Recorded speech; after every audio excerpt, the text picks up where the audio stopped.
No sé exactamente cuántos años tenéis, pero da un poco igual, que hoy hablaremos de la vida de todos, de lo que cuesta empezar a vivir como un adulto y de lo que llega después, cuando toca retirarse. Vamos a ello.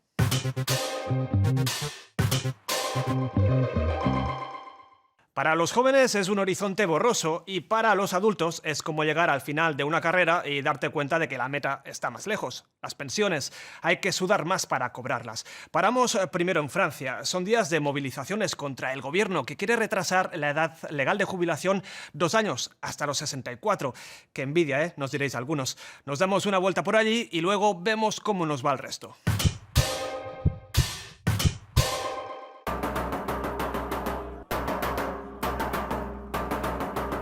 Si el gobierno francés se mantiene firme con su reforma, los manifestantes tampoco están dispuestos a aflojar, ni hablar de jubilarse a los 64 años. Hacerlo a los 60 está mejor. Es un tema sagrado para los franceses, aunque ya hace tiempo que se deja de trabajar con 62. Pero si el presidente Macron dice que es condición de los galos resistirse al cambio, ¿por qué no darle la razón en la calle?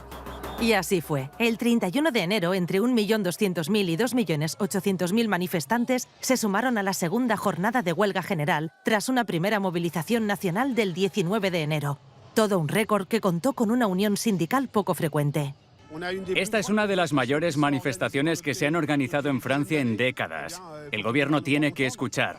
Si no, vamos a tener un problema democrático. Y en las protestas, las críticas de jóvenes, no tan jóvenes y mayores van en la misma línea, sobre todo en lo que se refiere a cuánto hay que cotizar para cobrar la pensión completa. La reforma bajará las pensiones, la gente no podrá completar 43 años cotizados y se irá con menos dinero. Señoras y señores del gobierno, están machacando a la gente, están acabando con nuestros ahorros. Y cuando a la gente no le queda nada, su rabia es más fuerte. El 1 de febrero fue el turno de los diputados de la oposición, muy duros con el proyecto de ley tras examinarlo en la Asamblea Nacional. Esta reforma plantea qué tipo de sociedad elegimos en materia de jubilación. Saber si los abuelos podrán pasar tiempo con sus nietos. Si las personas después del trabajo, sin llegar a estar muy hechos polvo, podrán seguir haciendo actividades en asociaciones, pasando tiempo con sus familias. Un argumento con tintes humanistas en nombre de las conquistas sociales y del progresismo. El 2 de febrero, la primera ministra francesa, Elisabeth Borne, insiste en las bondades de la reforma sin cambiar ni una coma. Puedo entender que pedirles a los franceses que trabajen más tiempo no es nada fácil, pero es mi responsabilidad decirles la verdad. Los franceses volverán a salir a las calles los días 7 y 11 de febrero y la temperatura en la Asamblea Nacional seguirá subiendo. La ley se debate este mes en el hemiciclo. En países como España también hubo protestas, pero tenemos lo que tenemos. La edad legal de jubilación se va retrasando y llegará a los 67 años en 2027. Nuestro modelo es parecido al francés, aunque hay otras alternativas. A ver si alguna os convence. Nos ayuda nuestro corresponsal en París. Hola, Cristian, eres nuestro experto en pensiones. En Francia el gobierno quiere retrasar la edad de jubilación a los 64 años. ¿Qué ocurre en otros países europeos? Si nos fijamos en la situación actual, vemos que Francia está en la parte baja de la tabla. La edad oficial de jubilación es 62 años.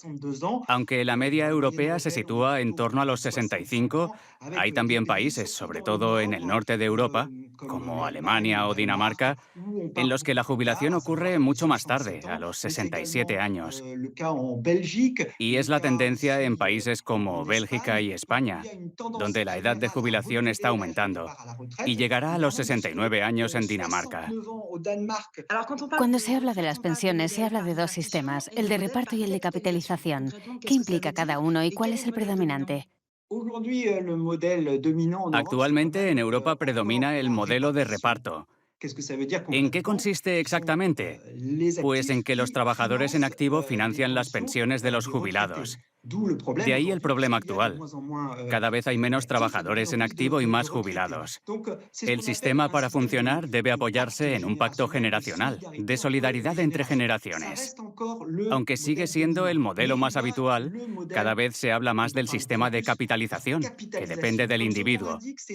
Cada trabajador financia su propia jubilación y su futura pensión. Es a lo que se tiende en los países anglosajones como el Reino Unido o los países países escandinavos. Entonces tendremos que trabajar más años. ¿Hay empleo para los mayores de 55 años en Europa? Muchos países se están enfrentando a este problema. En Europa, la tasa media de empleo de los trabajadores de entre 55 y 64 años es del 60%. Francia ocupa el puesto 16 de 27. En Suecia, Alemania o Dinamarca, por ejemplo, la tasa de empleo de estos trabajadores es alta. Pero en Rumanía o Croacia es muchísimo más baja. El problema es que son una mano de obra cara de la que las empresas suelen querer desprenderse. Además, como es evidente, no es fácil que personas que se dedican a labores de mucha exigencia física, como los obreros de la construcción, puedan prolongar su vida laboral. En el caso de los directivos, trabajar después de los 60 años es más razonable, por ejemplo. Muchas gracias, Cristiane. Hasta pronto. Hasta pronto. En las pensiones también hay una brecha de género. Esta podría ser la historia de mi madre o la de tantas otras mujeres, madres y abuelas en España. Nacieron y crecieron en una dictadura franquista que quería relegarlas a un segundo plano, dependientes del hombre a cargo de la casa y de la familia. Se deslomaron trabajando en la sombra y ahora tienen que hacer malabares para llegar solas a fin de mes.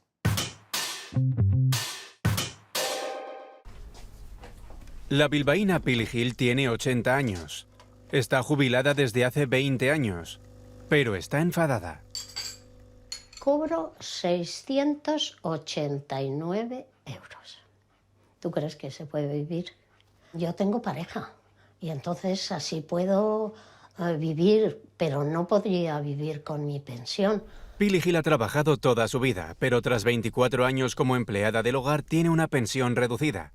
El suyo fue un trabajo en la sombra, muchas horas sin cotizar y poca protección social, años luz de otro tipo de empleos. Su caso es el espejo de muchas mujeres de su generación. Cuando me casé dejé de trabajar y hice trabajos en la economía sumergida. Todos los meses, cuando yo veo mi pensión y veo la de mi marido, me da una rabia que no os podéis imaginar. Porque yo he trabajado más que él. Pili no es una excepción. En España la pensión media de jubilación es de 1.500 euros para los hombres y solo 1.000 para las mujeres. Esta brecha es el resultado de una cultura patriarcal que ha excluido a las mujeres del mercado laboral durante años. Cuando comienza el Estado franquista, se plantea que las mujeres deben volver al hogar. La mujer tiene que demostrar que su marido no es capaz de llevar a cabo las labores de manutención del resto de la familia. Esto, claro, es algo muy vergonzoso. Para defender sus derechos se han creado asociaciones de mujeres jubiladas. En Bilbao, Pili se ha unido a la plataforma ONECA. Bienvenida. En la asociación, algunas mujeres son totalmente dependientes de sus maridos. Está viviendo con su marido porque ella no tiene pensión. Igual te chilla o te hace, pero la aguanto y siempre hay una dependencia. Entonces, esas personas quedan totalmente fuera de la sociedad. Están las recomendaciones de la Carta Social Europea, que en su día, en el 2012 aproximadamente, decía que eran 1.080 euros. El gobierno prepara medidas para aumentar las pensiones de las mujeres que dejaron de trabajar para dedicarse a los cuidados, cubriendo hasta 3 años de cotización. Las asociaciones creen que no bastará para sacar a las jubiladas de la precariedad. Salto en el tiempo. ¿Con qué edad os fuisteis a vivir lejos de la familia? Los portugueses tardan una media de 33 años en hacer la maleta, están en la cola de Europa. Los españoles nos vamos casi a los 30, eso sí hay trabajo y piso asequible.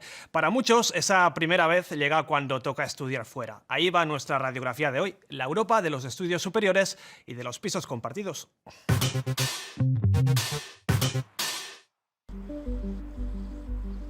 En la Unión Europea hay más de 18 millones de estudiantes de grado, máster y doctorado. Y en casi todos los países miembros, salvo Grecia y Alemania, las mujeres estudian más que los hombres. Son el 57,2% de media. Pero solo en los grados y másteres, porque si hablamos de doctorados, ellos pasan a ser mayoría. Entre los 25 y los 34 años, una media del 41,2% de los habitantes de la Unión Europea tiene un nivel de estudios superior al bachillerato. Luxemburgo, con el 62,6%, es el país con mayor número de jóvenes con estudios superiores. La rama más popular es con diferencia económicas, y muchos se van a estudiar al extranjero, sobre todo a Alemania, Bélgica y Francia. El país con menos graduados es Rumanía. El 23,3% de los jóvenes rumanos tiene un título universitario. Pero no siempre ha sido así. Hace 10 años había 300.000 estudiantes más que hoy. Hay grandes diferencias en sus condiciones de vida. Están los que comparten piso con otros 8, los que se alojan en el hotel de papá y mamá y los que viven en residencias universitarias. En los países del norte y oeste de Europa, los jóvenes abandonan antes el nido que en los del este y sur, como España. La media de edad en la Unión Europea es de 26 años. Si los suecos se emancipan a los 19 años, en Portugal siguen en casa de sus padres hasta los 33. El dato no sorprende. En muchos países europeos los alquileres están por las nubes, los precios de la energía y los alimentos están disparados y los jóvenes se ven obligados a quedarse en casa de sus padres o incluso a regresar si ya se habían independizado. Estos últimos ya han sido incluso bautizados. Son la generación boomerang. Para que el boomerang vuelva a casa, primero tiene que salir y a veces no basta con la voluntad. Vamos a poner cara a tanto dato. En Italia hay universitarios que no pueden permitirse vivir en la capital. Encontrar un techo digno y pagar las facturas puede provocar un agujero enorme en el bolsillo. ¿Qué os voy a contar, no? Reportaje en Roma. Fundada en 1992, Roma III es la universidad pública más reciente de la capital italiana. Sin embargo, ya es una referencia y cuenta con 35.000 estudiantes. Alessia Caputo empezó aquí un máster en comunicación en 2021, después de graduarse en la universidad de su región natal, Apulia. Pago circa 300 euros. Alquilo una habitación en un piso compartido con otro estudiante por 300 euros al mes. No está mal para ser un piso estudiantil en Roma. Tengo suerte porque no muchas familias pueden pagarte los estudios lejos de casa. La mayoría de mis amigos tuvieron que quedarse en mi región. Desde 2018, 100.000 estudiantes italianos han renunciado a estudiar fuera. Las matrículas han disminuido un 3% en el país. Italia cuenta con 1.700.000 estudiantes universitarios, pero está a la cola en cuanto a titulados con un 28% frente al 42% de media en Europa. Hay que estar ciego para cortar las inversiones en un sector tan estratégico como la universidad. Es uno de los más importantes, aunque los efectos no se ven de inmediato. La educación sigue siendo un ascensor social. Ofrece más oportunidades de empleo, permite vivir mejor y hace que nuestra sociedad sea más culta y menos conflictiva.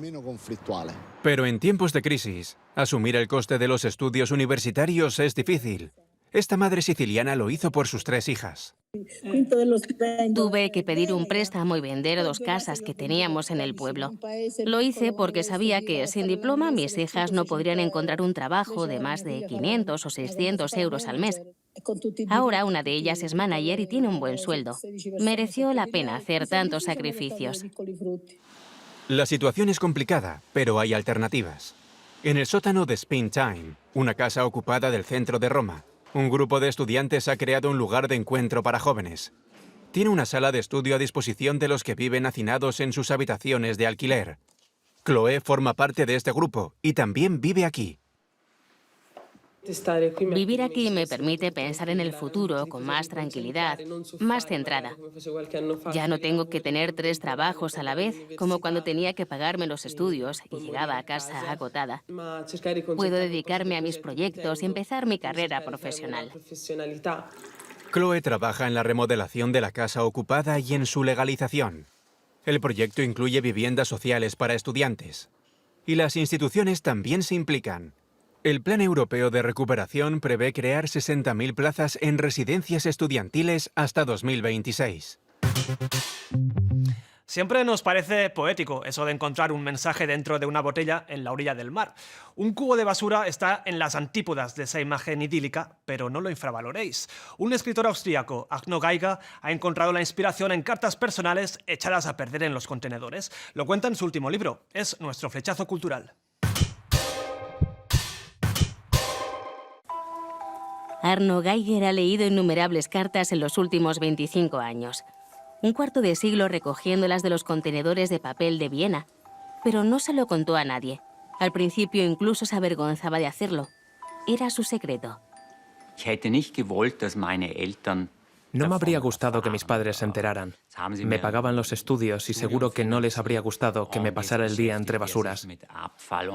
Además, no sabía qué hacer con mis ganas de ser escritor. Pensé que me iba a volver loco. Cuando era estudiante buscaba sobre todo libros, hasta llegó a ganar dinero revendiendo grabados y obras de arte que encontraba en la basura. Luego acabó centrándose en estos manuscritos privados que le sirvieron de inspiración. En muchas cartas encontré una sinceridad desenfadada que me gustó. Una forma totalmente desinhibida de decir las cosas que me impresionó y me influyó hasta que acabó cambiando mi forma de escribir. La honestidad de mi libro viene precisamente de ahí. Esa franqueza no es casual, sino una elección deliberada que creo que hace la vida visible. Eso es lo que me interesa de la literatura, hacer la vida visible y también más comprensible. Tras el éxito, Arno Geiger siguió llevando una doble vida. Por un lado era un reconocido artista, por otro, un discreto trapero. Su libro describe la búsqueda de uno mismo, del amor, de un estilo propio. Pero ya ha terminado su colección. Al revelar su secreto feliz, que da título también a su libro, se ha sentido liberado. Estoy feliz de poder ser quien soy y poder decir cuánto me ha marcado dedicarme a cosas consideradas de segunda categoría, pasadas de moda, caídas en desgracia. Decir que me produce ternura lo que es frágil. Hay en ello una cualidad insospechada y nos corresponde revelarla. Pero aún queda mucho camino por recorrer para conseguirlo. Algunas de sus novelas están traducidas al español, Bajo el muro del dragón o El viejo rey en el exilio, por ejemplo. Nada más, en 7 días Arte Europa Semanal vuelve a la carga. Gracias por estar allí. Hasta pronto.